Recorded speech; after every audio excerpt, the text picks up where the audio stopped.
말씀의 제목이 기준은 하나님입니다. 기준은 하나님. 제가 예전에 한번 말씀을 드렸던 그런 영화인데요. 기회가 되시면 좀 오래된 영화인데 꼭 한번 보십시오. 아마데우스라는 영화입니다. 저는 이 영화를 참 좋아합니다. 음악도 모차르트의 음악들이 나와서 참 듣기에도 좋지만 이 줄거리가 참 많은 생각들을 하게 하는 줄거리입니다. 아마데우스는 이 볼프강 아마데우스 모차르트의 죽음을 영화로 한 것입니다. 영화의 전반부에서는요, 모차르트가 주인공이 아니고 살리에르라고 하는 궁중 이 악사가 등장합니다. 그 나라에서 가장 존경받고 왕도 총애했고 또 이 살리에르는 하나님도 정말 신실하게 잘 믿는 그런 사람이었습니다. 그에 비해서 모차르트는 굉장히 음란하고 비관적이고 하나님도 믿지 않는 사람이에요. 영화의 초반부에서 살리에르가 왕궁에서 열심히 아름다운 음악을 가지고 이 왕과 또 여러 왕족과 귀족들 심지어 평민들까지도 이 오페라의 음악을 들려줍니다. 그리고 이 살리에르의 대부분의 곡은 하나님의 영광을 찬양하는 곡이었습니다. 그런데 난데없이 어느 날 모차르트가 등장합니다. 정말로 천재라는 소리가 아깝지 않을 만한 재능을 가진 젊은이가 등장합니다. 몇 달 동안 살리에르가 고민해서 내어놓는 악보를 이 모차르트는 그 자리에서 수정을 하고 연주를 해내고 더 놀라운 곡으로 변주를 해서 사람들에게 들려줍니다. 살리에르는 신앙도 없고 사생활도 매끄럽지 못하고 본이 되는 것이 하나도 없는 정신까지 분열증을 앓고 있고 강박증을 앓고 있는 이 모차르트가 신이 부여한 천재적인 음악성을 가지고 자신의 모든 자리를 대처하기 시작합니다. 그때 이 살리에르는 하나님을 저주하면서 자신의 손에 들고 있던 십자가를 불구덩이 속으로 집어던지면서 외칩니다. 저에게는 저러한 재능을 왜 허락하셨습니까? 살리에르가 보기에 모차르트는 집안도 좋지 못했고 사생활도 깨끗하지 못했으며 신앙도 좋지 못했습니다. 살리에르는 그에 비해 명문가문이었고 신앙도 좋았고 열심히 노력하는 성실한 사람이었습니다. 그런데 음악적 재능을 도저히 따라갈 수 없습니다. 그래서 살리에르는 엄한 아버지 밑에서 강박증을 앓고 있는 모차르트를 아버지와 함께 압박해서 결국 자살하게 만듭니다. 그래서 모차르트는 자살을 합니다. 영화의 줄거리를 제가 대강 말씀을 드렸는데 시간이 되시면 꼭 한번 이 아마데우스라는 영화를 한번 보십시오. 음악도 들을만하고 신앙을 가지고 있는 우리들이 세상을 살아가면서 이러한 일을 경험할 때 어떻게 반응해야 하는가를 느끼게 하는 그러한 영화입니다. 나보다 더 탁월한 사람을 보았을 때, 내 자리를 꿰차고 들어오는 사람을 보았을 때,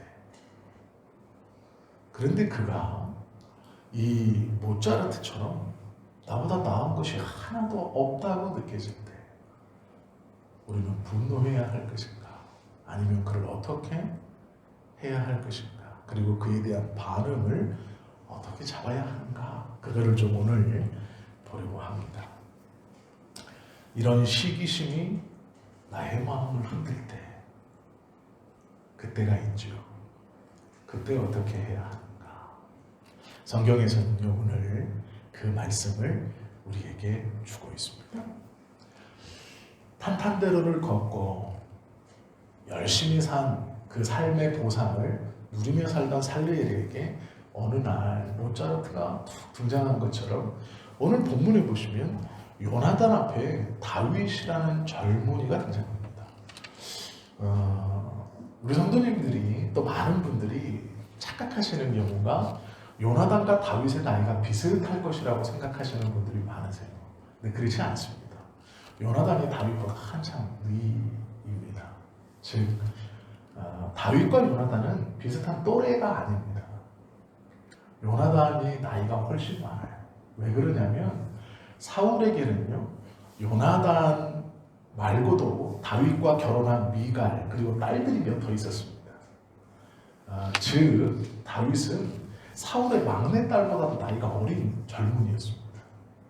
요나단은 다윗의 사울의 첫째 아들입니다. 둘의 나이 차이가 10살 이상 차이 나는, 최소한 10살 이상 차이 나는 관계입니다. 친구가 아니고요. 비슷한 또래도 아닙니다. 지금도 10살이면 나이 차이가 많이 나는 것인데 그 당시에 10살이면 굉장한 사회적 친분의 차이를 벌려놓고 있는 겁니다. 다윗은 어린 나이였지만 하나님을 사랑했습니다. 하나님에 대한 거룩한 열망을 품고 있었습니다. 다윗은 어린 나이에 하나님의 이름을 모욕하는 골리앗을 넘어뜨렸죠. 다른 사람보다 머리 하나가 더 있다라고 성경에 기록되어진 사울도 침묵하고 있었고 요나단도 그 자리에 같이 있었지만 어찌할 수 없었던 그 블레셋과의 전쟁터에서 다윗이 골리앗의 목을 베는 것을 요나단은 보았습니다. 오죽했으면 사람들이 사울은 천천히요 다윗은 만만이다 라고 부를 정도로 다윗은 하나님의 사람으로 하나님의 신에 충만하고 또 하나님의 복을 받은 사람이었습니다.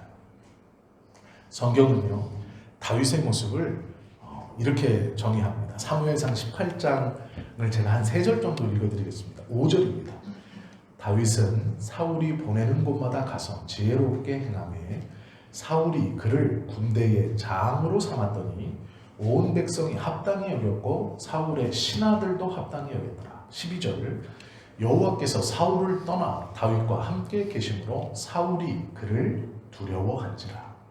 30절 블레셋 사람들의 방백들이 싸우러 나오면 그들이 나올 때마다 다윗이 사울의 모든 신하보다 더 지혜롭게 행하며 이에 그의 이름이 심히 귀하게 되니라 라고 성경은 말씀하고 있죠.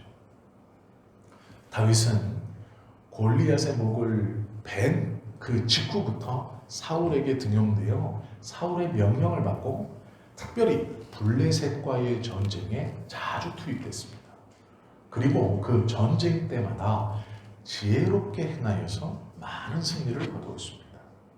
사람들은 왕인 사울보다 전쟁터 일선에서 뛰는 즉 자신들의 생명을 쥐고 통솔하고 있는 다윗을 더 의지했습니다. 어린 나이에 다윗은 군대의 장관이 되었지만 신하들과 백성들, 군인들 모두 그것이 합당한 일이다라고 여길 정도였습니다. 다윗은 어린 나이의 역사의 전면에 등장하여서 하나님과 동행하며 승승장구했습니다. 요나단은 이 다윗을 보았습니다. 자기보다 어린 나이임에도 불구하고 전쟁터에서 승리하며 백성들의 주목을 받고 있는 젊은이, 그 젊은이를 눈여겨보았습니다. 눈여겨본 것뿐만 아니라 이 요나단은 한 가지 생각을 더합니다. 그건 뒤에서 우리가 함께 다룰 것이고요. 사울이 이 다윗을 보니 자신의 왕위가 위태롭습니다. 너무나도 인기가 좋기 때문에 그렇습니다. 그래서 사울은 결심합니다. 내 나라, 내 왕국, 즉 내가 이제 죽은 다음 내 아들 요나단이 이 나라를 물려받아야 하는데 그렇지 못하겠구나. 저 다윗이 살아있다면 저 다윗이 내 다음 때의 왕이 되겠구나. 성경을 가만히 읽어보시면요, 사울은 자기의 왕권을 불안하게 여기지 않았습니다. 자신이 물려줄 이 나라가 아들 요나단의 손에 들어가지 못할 것을 염려했습니다. 즉 사울은 자기의 왕권을 의심해서 다윗을 죽이려고 한 게 아닙니다. 자신의 아들을 생각해서 다윗을 죽이려고 했습니다. 사울도 기본적으로 하나님의 신앙이 있는 사람입니다. 이스라엘 백성이라면 하나님에 대한 신앙과 율법과 언약을 어려서부터 계속 공부하고 그것을 바탕으로 살아가는 사람들입니다. 사울이 다윗을 보고 내 왕위가 위협받는다라고 느끼지 않았습니다. 그 근거는 사무엘이 사울에게 기름을 부으며 이스라엘 왕으로 하나님께서 선택하셨다라는 확신 가운데 왕이 됐기 때문에 그렇습니다. 즉 어려서부터 율법을 공부하고 하나님의 말씀을 공부했던 사울은, 그리고 그것을 붙들고 살아온 사울은 자신에게 사무엘이 기름을 부었으니 나의 왕위가 빼앗긴다고는 생각하지 않았습니다. 그런데 문제는 내 아들 요나단에게 기름을 붓기 전 저 젊은 청년인 다윗에게 사무엘이 기름을 부었다는 것입니다. 나의 왕위는 하나님이 약속해 주신 것이기 때문에 사울은 그것을 흔들리거나 의심한 것이 아닙니다. 자신의 아들에게 갔으면 하는 마음이 있었고 거기서부터 하나님의 뜻과 사울의 뜻이 어긋나기 시작한 것입니다. 성경을 보실 때 사울이 왜 그렇게 행하였는가를 정확히 알고 보셔야 오해가 없습니다. 자신의 왕권의 흔들림으로 다윗을 죽이려고 했던 것이 아니라 자신의 아들에게 왕위가 가지 못할 것을 사울은 두려워해서 다윗을 죽이려고 했습니다. 사울은 왕권에 대한 위협을 느꼈습니다. 그래서 다윗에게 창을 3번이나 던져 그를 공개적으로 죽이려고 합니다. 이게 사무엘상 18장에 있는 이야기입니다. 또 그의 딸 메랍 그리고 미갈, 즉 미갈만 준 것이 아니라 사울은 자신의 딸 중 2명을 다윗에게 주는 조건으로 블레셋과의 전쟁터에 내보냈고 전쟁터에 내보내서 죽이려고 했을 뿐 아니라 암살자까지 보냅니다. 전쟁에서 죽은 것처럼 다윗을 죽여라. 그렇게 메랍과 미갈이라는 2 딸까지 이용하면서 다윗을 죽이고자 했습니다. 이유는 하나입니다. 자신의 아들 요나단이 왕위를 물려받았으면 한다라는 것이죠. 나중에는 군대 3,000명을 동원해서 공개적으로 다윗을 죽이려고 합니다. 이제 사울은 눈에 보이는 것이 없었습니다. 자신의 시간이 얼마 남지 않았다는 것을 아마 직감했는지도 모르겠습니다. 아버지 사울이 이렇게 다윗을 죽이려고 할 때 사울의 아들 요나단은 조금 달랐습니다. 사무엘상 18장 3절 4절에 보면 다윗을 보면서 자기 생명과 같이 사랑하여 라고 기록하고 있습니다. 자기보다 한참이나 어린 젊은 청년, 그 청년을 바라보면서 자기 생명처럼 사랑하여. 그러나 이 말은 오해가 있는 말입니다. 인간적으로 다윗을 아꼈다 이게 아닙니다. 요나단이 다윗을 보면서 자기 생명처럼 사랑하여 라는 원뜻은 다윗 안에 있는 하나님을 사랑하는 그 마음이 자신이 하나님을 사랑하는 마음과 같다라는 뜻입니다. 꼭 같다. 즉 이게 무슨 말이냐면 나도 하나님을 사랑하고 너도 하나님을 사랑하니 우리는 하나님을 사랑한다 이게 아닙니다. 다윗이 하나님을 사랑하는 사랑이 100이라면 요나단인 내가 하나님을 사랑하는 그 사랑함도 100이라는 말입니다.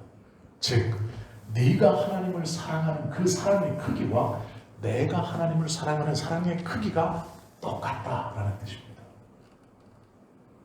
다윗이 그의 삶을 통하여 온전히 하나님만을 의지하면서 그분의 뜻에 순종하고 전쟁 때마다 하나님께 묻고 기도하며 그분의 지시대로 전쟁을 치루어 하나님께 영광을 돌린다면 나도 한 톨의 빈틈 없이 너와 똑같이 하나님을 사랑하고 그분께 기도하고 그분의 지혜를 쫓아 그분의 말씀대로 행동하며 살아갈 사람이다라는 거예요.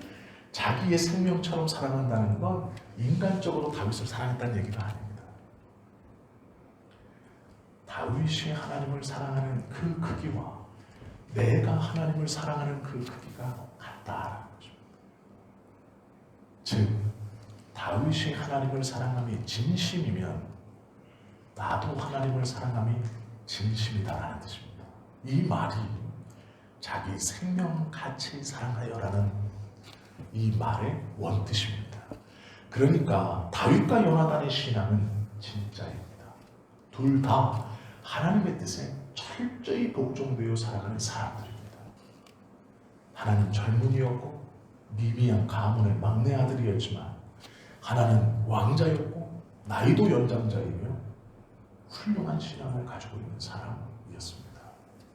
사회적 신분은 차이가 났지만 둘 다 하나님을 사랑하는 진심이었습니다. 그 요나단이 다윗에게 자신의 겉옷을 벗어주고 군복과 활과 띠까지 다 주었습니다. 그리고 사무엘 19장에 보면 아버지 사울이 다윗을 죽이려고 하는 것을 미리 파악하여서 다윗을 살려줍니다.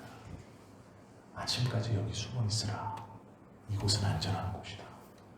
내가 이곳을 순찰하여서 아무런 문제가 없다고 보고할 것이니 여기는 다시 다른 군사들이 순찰하지 않을 것이다.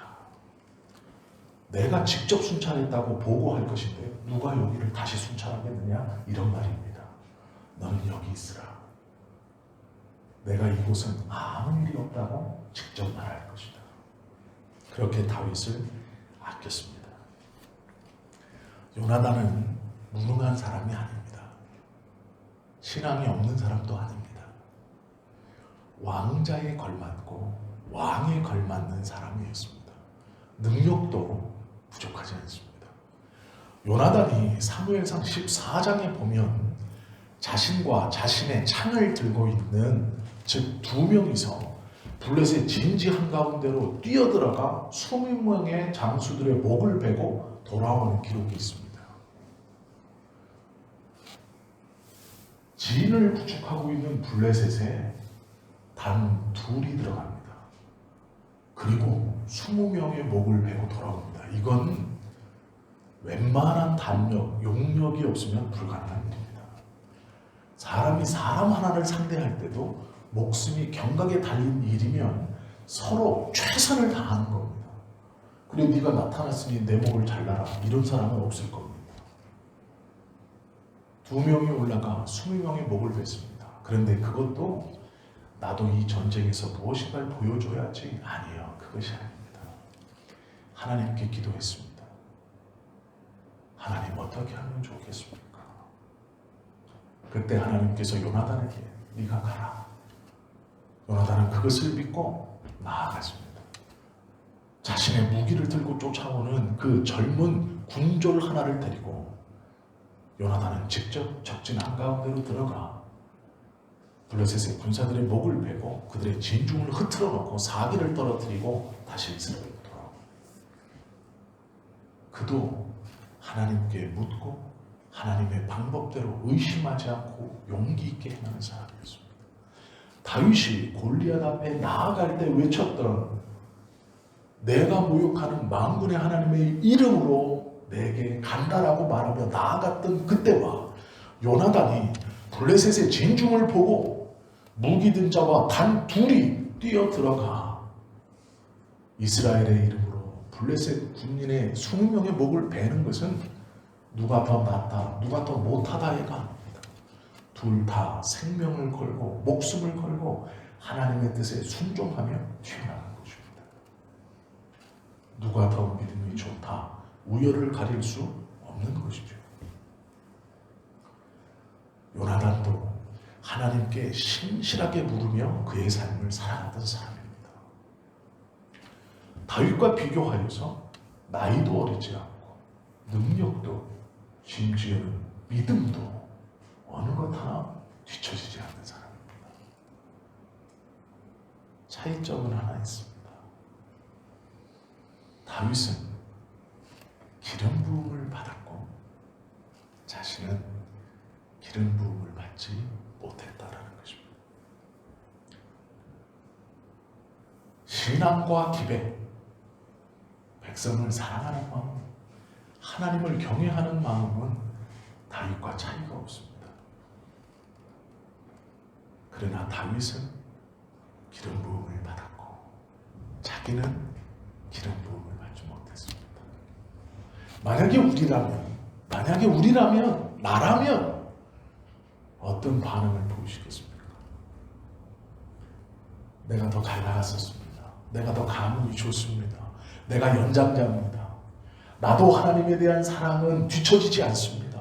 그분에 대한 순종과 그분에 대한 말씀을 사모함과 그분의 일을 행함에 있어서 뒤처지기 싫습니다. 열심입니다. 목숨을 건 헌신과 순종을 하나님 앞에 보이고 있습니다. 그런데 어느 날 젊은이 하나가 등장하여서 자신과 똑같은 하나님을 사랑하는 진심으로 하나님의 말씀에 순종하고 그의 삶에서 하나님의 명령대로 행합니다. 차이가 없는 것 같지만 이는 하나님께 기름 부음을 받았고 자신은 하나님께 기름 부음을 받지 못했습니다. 우리가 요나단이라면 어떻게 반응하시겠습니까? 우리가 요나단이라면 내가 무엇인가 뒤처지는 것이 있다면 수긍할 수 있고 인정할 수 있습니다. 그러나 차이는 기름 부음을 받은 것, 받지 않은 것 그거가 없습니다. 그 외의 모든 것은 내가 더 탁월하고 뛰어납니다. 뒤처지지 않습니다. 어떻게 반응하시겠습니까? 하나님께 어떻게 기도하겠습니까? 하나님 왜 죄만요? 하나님의 저 사람만요? 하나님의 다윗만요? 나도 하나님을 사랑함이 진심이고 나도 하나님께 쓰임받음이 진심이고 나도 주님 앞에 살아감이 진심인데 어찌 저 사람만요? 나도 하나님 그렇게 기도하지 않으시겠습니까? 아마 그것이 보통 사람의 모습일 것입니다. 우리 안에 시기와 질투 그리고 경쟁의 감정이 우리를 끊임없이 괴롭힙니다. 우리를 혼란케 합니다. 그때에 하나님께서 오늘 우리에게 사무엘상 18장을 가르쳐 주시는 겁니다. 요나단이 다윗을 처음 만났을 때가 이때입니다. 18장 1절에 보시면 다윗이 사울에게 말하기를 마침에 요나단의 마음이 다윗의 마음과 하나가 되어 요나단이 그를 자기 생명같이 사랑하니라. 블레셋과의 전쟁에서 다윗이 저 골리앗이 하는 하나님에 대한 모독을 참지 못하고 하나님에 대한 사랑으로 분연히 일어남을 보고 요나단이 그 옆에서 그 다윗의 고백을 들었습니다. 그때에 다윗의 고백과 하나님을 사랑하는 마음이 자신의 마음과 같다는 것을 알았고 하나님을 사랑함이 진심이라는 것을 알았고 요나단이 그때부터 하나님을 사랑함이 진심인 다윗을 자기 생명처럼 사랑했습니다. 요나단의 신앙은 가짜가 아닙니다. 그렇다면 하나님이 다윗을 축복하신 것처럼 요나단을 축복하시는 것이 맞죠. 요나단이 그렇게 진심이라면 하나님이 그를 사용하셔야죠. 그를 높여주셔야죠. 그것이 우리의 생각인 것 같습니다. 그러나 하나님은 그렇게 반응하지 않습니다.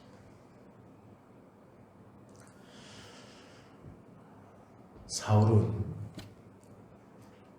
자신의 아들 요나단이 세상의 누구와 비교해도 뒤처지지 않는다는 것을 알고 있었습니다. 사울은 요나단의 사랑이 하나님을 사랑하는 그 사람이 진심이라는 것을 알고 있었습니다.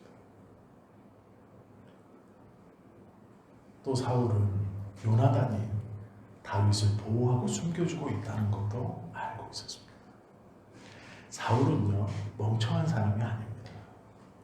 한 나라의 왕은 그렇게 멍청하지 않습니다. 왕이 멍청하다면 그 나라가 유지될 수 없고 그 사람이 그 왕위를 지켜낼 수 없습니다. 사울은 요나단을 정확히 본 사람입니다.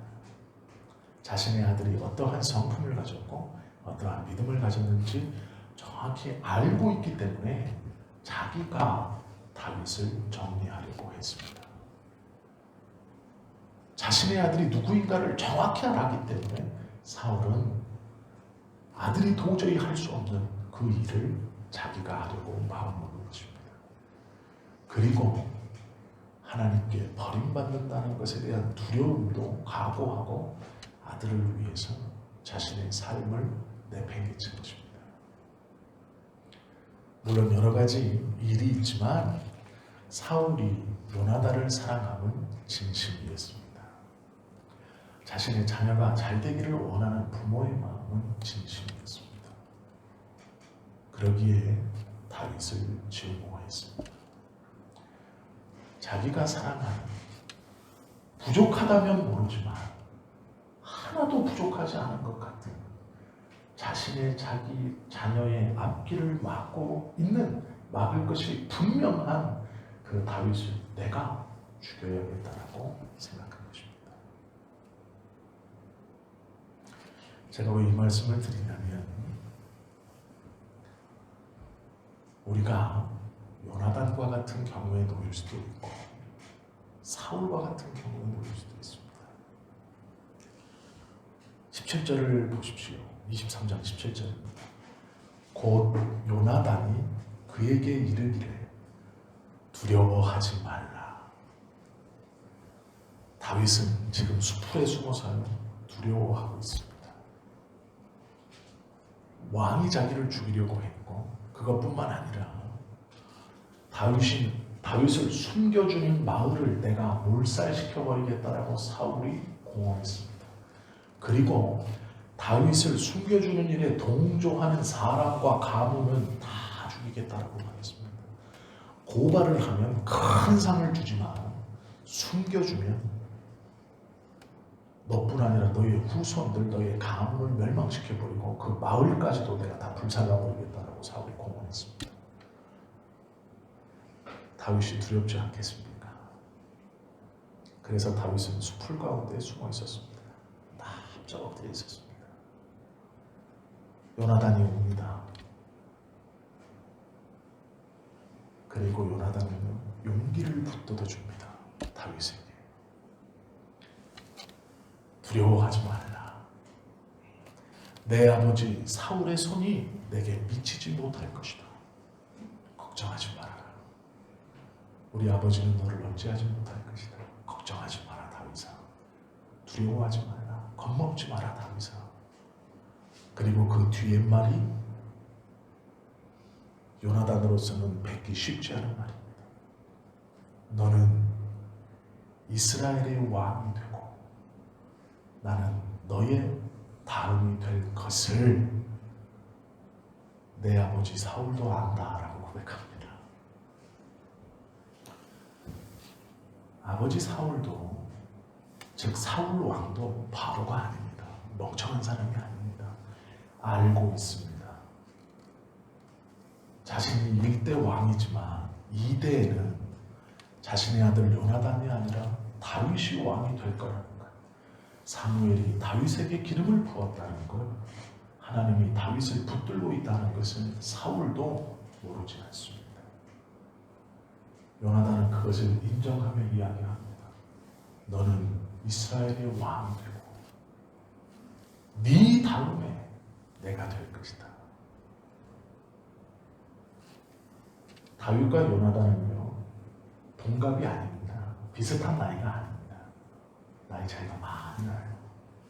다윗이 왕권을 가지고 왕위를 행사한다면 요나단은 다윗보다 평균적으로 생각했을 때 먼저 죽을 겁니다. 그런데 얘기하는 거예요. 너는 이스라엘 왕이 될 것이고 나는 너의 다음이 될 것이다.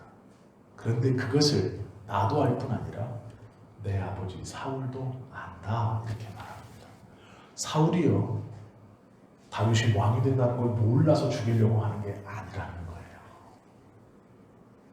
그게 하나님의 뜻인 것을 알고 있습니다. 그런데 사울은 그 하나님의 뜻을 바꾸어 보려고 합니다. 아버지가 아들을 사랑하면 그 사랑에 붙들려 하나님의 뜻을 꺾어보려고 합니다. 그러나 그 아들 요나단은 하나님의 그 뜻을 받아들입니다. 그리고 인정하고 고백합니다. 오히려 그 하나님의 뜻이 이루어질 수 있도록 용기를 북돋아 줍니다. 도망다니느라 지쳐있는 다윗에게 아무도 없이 광야의 수풀에 납작 엎드려 죽지는 않을까 두려워하고 있는 다윗에게 용기를 줍니다. 그 하나님의 뜻이 이루어질 수 있도록 요나단은 그 다윗을 굳건히 합니다. 요나단이 하나님을 사랑함이 진심입니다. 그의 믿음의 말이 하나님의 마음에 합당한 것입니다. 다윗이 하나님의 마음에 합한 자라면 요나단도 한치 틀림없이 하나님의 마음에 합한 자입니다. 요나단은 하나님의 뜻에 자신의 모든 것을 포기하며 순종할 수 있는 믿음의 영적 거인입니다. 우리가 다윗에 너무 주목한 나머지 요나단을 너무 하찮게 보고 있습니다. 요나단은 하나님의 뜻에 어쩌면 다윗보다 먼저 앞서 철저하게 순종한 사람입니다. 자신이 어떠한 것을 단 하나도 주장하거나 내세우거나 보상으로 받으려고 붙든 사람이 아닙니다. 하나님의 뜻, 그 뜻에 순종하며 다윗을 굳세게 하고 그 하나님의 뜻이 이루어지도록 조력하고 있습니다. 다윗을 보호하고 그가 흔들릴 때 믿음을 북돋아주고 걱정하지 마라 라고 말하고 있는 것이죠. 사무엘상 20장 30절 31절에 보시면 사울이 화가 났습니다. 그래서 요나단에게 이렇게 말합니다. 사울이 요나단에게 노를 팔하여 그에게 이르되 패역 부도의 계집의 소생아 이렇게 말합니다. 자기 아들한테 화가 나는 거예요. 내가 이새의 아들을 택한 것이 내 수치와 내 어미의 벌거벗은 수치됨을 내가 어찌 알지 못하냐. 이새의 아들이 땅에서 사는 동안은 너와 내 나라가 든든히 서지 못하리라. 그런즉 이제 보내어 그를 내게로 보내라 라고 말하고 있는 것이죠. 그를 내게로 끌어오라. 내가 그를 죽여야 하겠다 라고 말합니다. 사울이 너무 화가 난 나머지 자신의 아들에게 패용무도한 계집의 소생아 이렇게 말합니다. 사울이 얼마나 화가 났는지 알만한 대목입니다. 왜 그러냐면 사울 또한 하나님의 뜻을 잘 알고 있었습니다. 다윗을 통하여 요나단은 감추어지고 가려지고 역사의 뒤안길로 잊혀진다는 것을 사울은 알았습니다. 사울도 하나님의 뜻을 알았고 요나단도 하나님의 뜻을 알았습니다. 그러나 하나님의 뜻을 정확하게 알고 있는 이 두 사람의 반응은 너무 달랐습니다. 한 사람은 알고 있었지만 그 뜻을 꺾으려고 했고 한 사람은 그 뜻이 이루어지도록 노력했습니다.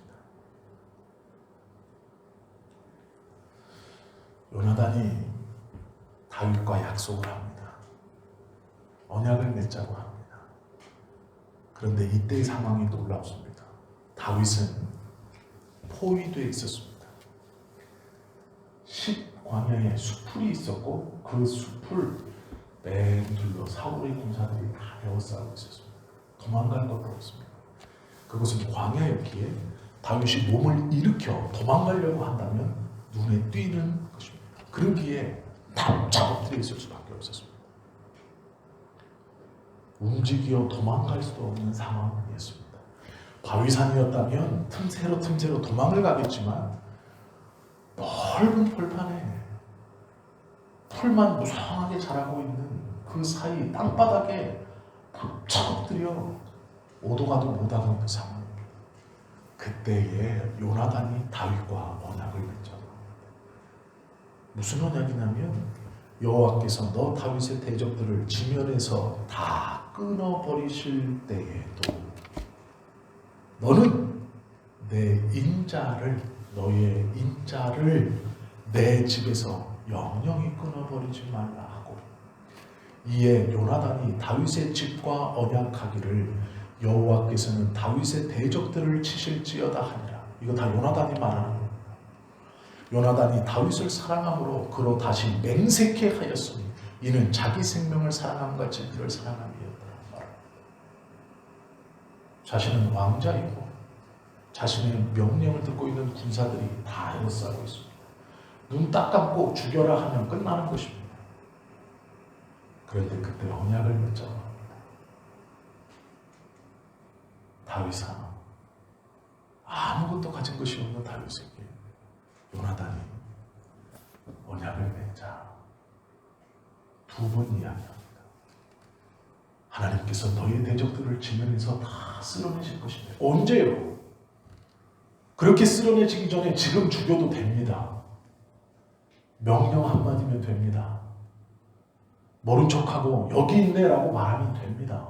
그러면 끝나요. 다윗은 죽습니다.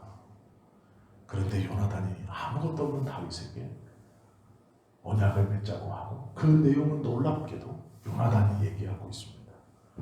하나님이 너희 대적들을 지면에서 다 죽이실 때에 너는 내 집을 불쌍히 여겨서 인자를 끊어지지 말게 해라. 하나님이 너희 대적들을 지면에서 다 죽이실 그때에 우리의 가문을 좀 기억해 주거라. 너는 맹세해라. 두 번 이야기합니다. 다시 맹세해라. 절대로 잊어버리지 말라는 말이죠. 이해가 되십니까? 내 한마디면 꺾어 넘어질 사람, 내 한마디면 그냥 아무것도 아닌 사람.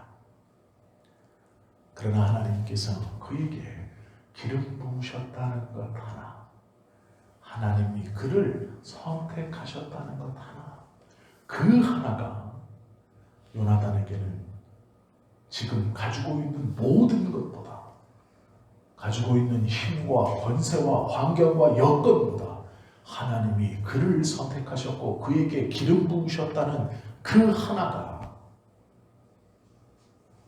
요나단이 지금 가질 수 있고 부릴 수 있는 모든 힘과 권력과 권세보다 더 강하다는 것을 인정하는 것입니다. 그리고 그에게 자비를 구하고 있습니다. 거꾸로 구해도 다윗이 요나단에게 지금 이곳에서 나를 살려주면 훗날에 네가 성공해서 너의 가문을 기억하겠다. 이렇게 해도 모자랄 판인데, 그렇게 해야 되는 판인데 오히려 요나단이 아무것도 없는 다윗에게 이야기합니다. 그렇게 이야기하는 이유는 한 가지입니다. 다윗은 기름 부음을 받았고 자신은 받지 못했습니다. 하나님을 사랑함이 동일했던, 똑같았던 이 두 사람이 하나님의 뜻에 순종하는 모습을 우리는 지금 보고 있습니다. 그것이 하나님의 뜻이니 지금은 내가 다 가진 것 같고 내 마음대로 할 수 있을 것 같지만 아니다. 하나님의 뜻은 내가 다 갖는 것이고 네가 다 통치하는 것이고 네가 다 누리는 것이기에 그 하나님의 뜻이 너에게 이루어질 때 나를 기억해 줘라 라고 말하는 것이죠. 요나단은 철저히 하나님의 뜻에 순종하는 사람이었다라는 것이죠. 지금 강자인 요나단이 약자인 다윗에게 자신을 기억하고 인자를 베풀어 달라고 말하고 있습니다. 가만히 생각해 보시고 어떠한 것이 신앙인가? 내가 어떠한 순종으로 하나님의 뜻에 순종하며 나아가야 하는가? 고민해 보십시오. 내 믿음은 진짜인가? 내가 하나님을 사랑함이 진짜인가? 그냥 그저 그렇게 고민 없이 신앙생활 이 정도 했으니, 하나님의 말씀 그래도 내가 순간순간 순종했으니, 아니에요. 그렇지 않습니다. 하나님의 뜻에 철저히 순종한다는 것은 어쩌면 우리로 받아들일 수 없는 아주 큰 일일지 모르겠습니다. 이렇게 철저하게 모든 것을 내어놓으면서 하나님의 뜻에 순종했다면, 하나님이 요나단에게도 다윗만큼은 아니지만 어떠한 나라를 다스릴 수 있는 그러한 왕권을 주시거나 그러한 권한을 주시거나, 아니면 장수에서 다윗이 왕위에 있는 동안 평생 함께 오손도손 잘 살았으면 얼마나 좋겠습니까? 그런데 문제는 요나단은 하나님의 뜻을 대적하고 있는 육신의 부모인 사울을 포기하지 않습니다. 그 사울을 끝까지 섬깁니다. 왜요? 하나님의 뜻을 거절하는 사울이 그 거절의 동기가 자신을 사랑해서임을 알기 때문에. 요나단이 사울이 전쟁터에 나아갈 때 사울은 기도하지 않고 나갔습니다. 그건 분명합니다. 그럼 요나단도 기도하지 않고 따라갔을까요? 아니요. 요나단의 평소 성품과 그의 말투와 그의 신앙으로 미루어 보건대 자신의 아버지가 블레셋과의 전쟁에 출정할 때 사울은 비록 기도하지 않았을지 모르지만 요나단은 하나님 앞에 기도했을 것입니다. 이 전쟁이 하나님의 이름으로 나아가는 전쟁이 되게 해달라고 간절히 기도했을 것입니다. 그런데 그 전쟁의 결과는 아버지 사울이 죽고 요나단이 그 전쟁에서 죽습니다. 그것이 하나님의 뜻에 철저히 순종했던 요나단의 마지막 모습입니다. 우리가 바라는 신앙의 보상은 없습니다. 우리가 생각했던 해피엔딩의 결말은 없습니다. 철저히 순종하고 자신의 모든 것을 다 내려놓고 하나님의 뜻에 순종하고 의지했지만, 요나단의 마지막은 너무도 비참하게 적군의 손에 눈앞에서 아버지가 죽고 자신 또한 그 아버지를 살리고자 발버둥치다 죽습니다. 이것이 요나단의 마지막 모습입니다. 그리고 성경은 놀랍게도 이 요나단의 헌신을 우리에게 말씀을 통해 들려주고 있습니다. 이 땅에서의 보상을 바라고 해피엔딩을 바라는 우리의 믿음과 신앙이 얼마나 얇은 것이고 얼마나 보잘것없는 것인지를 보여주는 것입니다. 보상이 없어도, 내가 바라는 해피엔딩이 아니어도 다니엘의 세 친구들처럼 하나님을 잘 믿다 불모불 속에 들어가 타 죽어도 그리 아니하실지라도 라고 고백하는 것이 진정한 신앙인들의 모습이고 순종이다 라는 것입니다. 허버트 로커 박사라는 사람이 성경의 모든 인물이라는 책을 썼습니다.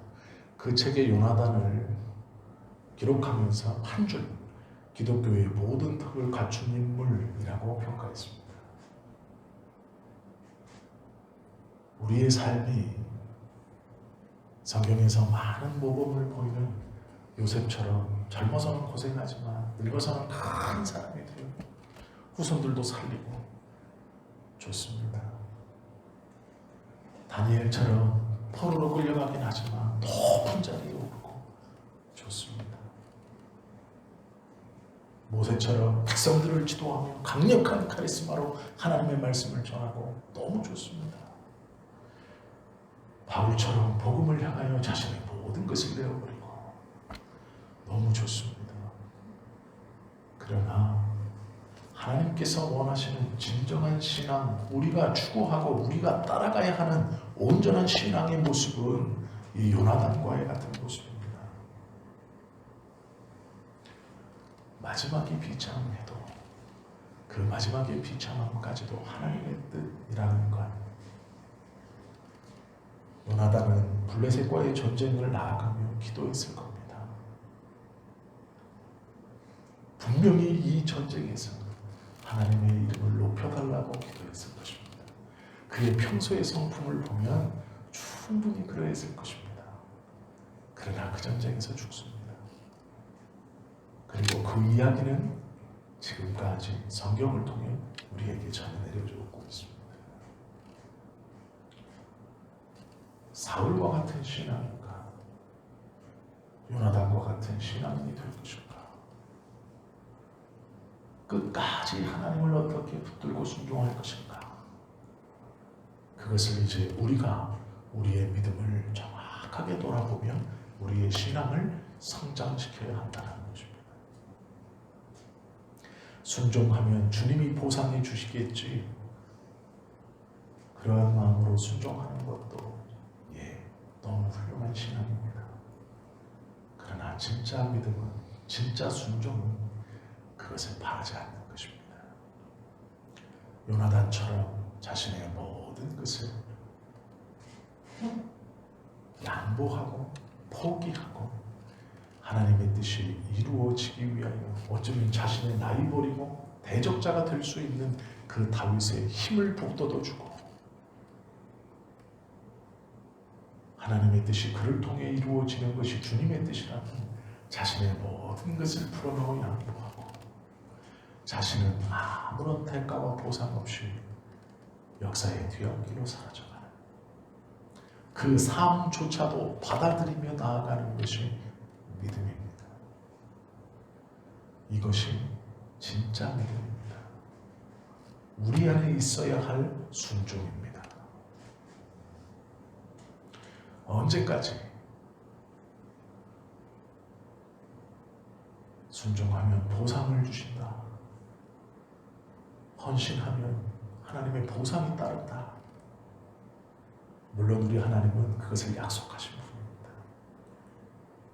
그러나 때로는 요나단처럼 모든 것을 드리고 우리의 시각과 우리의 눈으로는 아무것도 받지 못하는 그러한 순종을 요구하실 때도 있다라는 것입니다. 요나단은 아름다운 사람입니다. 하나님의 눈에 아름다운 사람입니다. 요나단은 하나님의 눈에 철저히 순종한 사람입니다. 얼마나 아름답고 얼마나 귀하게 보시겠습니까? 아마 다윗보다 더 하나님과 친밀했고 아마 다윗보다 더 하나님을 사랑했던 사람이 요나단인 것 같습니다. 하나님도 분명 이 요나단을 그렇게 사랑하셨을 것입니다. 그리고 그렇게 사랑하고 계실 것입니다. 요나단과 같은 삶을 꿈꾸십시오. 이러한 헌신과 이러한 믿음을 갖기에 하나님 앞에 기도하십시오. 이것이 진짜입니다. 이것이 진짜 믿음이고 진짜 순종이며 진짜 기독교인의 삶입니다. 이것이 예수 그리스도와 같이 그 십자가의 길을 걸어가는 삶의 모습입니다. 요나단의 신앙은 우리가 본받고 닮기 위해 노력해야 하고 끝까지 붙들고 잊어버리지 않아야 할 너무도 빛나는 믿음의 모범입니다. 오전에 이 말씀을 전하려고 했지만 제 마음에는 그래도 오후에 함께 나와서 하나님을 예배하고 말씀을 사모하는 우리 성도님들과 나누면 좋겠다라는 생각을 했습니다. 받아들이기 좀 어려우실지라도 하나님께서 은혜로 우리 안에 이 말씀을 심기어 주실 것이라 믿습니다. 이 귀하고 복된 믿음이 우리의 삶으로 고백되어지고 실천되어지는 귀한 순종과 믿음으로 살아가시는 우리 모두가 되시기를 예수 그리스도의 이름으로 축원합니다. 기도하시겠습니다.